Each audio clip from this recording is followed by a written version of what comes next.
জমি জায়গা যখন ভাগ বন্টন করবা, এক ছেলেকে যা দিবা, দুই মেয়েকে তাই দিবা, এটা আমার আইন। এটা কি? যে লোকটা এই ভাগ এই বন্টন ঠিক মতো না করে ছেলের নামে সব লিখে দিয়ে মেয়ের মাথায় হাত দিয়ে বলে, মা তোর জন্য দোয়া করে দিলাম, ফেরেশতার কথা দেবে না? এই বেটা এ আয়াত তোর জীবনে ছিল?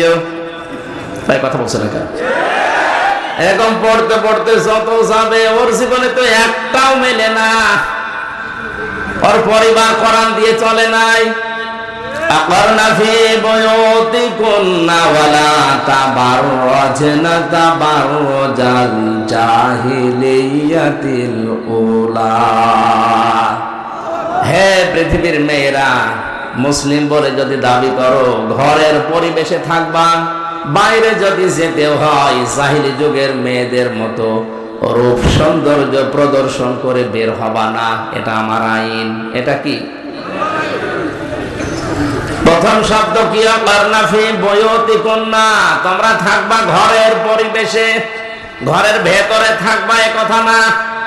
ঘরের ভেতরে যেমন জানালা আছে, দরজা আছে, ভেন্টিলেটর আছে, বাইরে যদি যেতে হয় অসুবিধা নেই, সব জায়গায় যেতে পারবা, কিন্তু এরকম একটা কিছু দেওয়া লাগবে।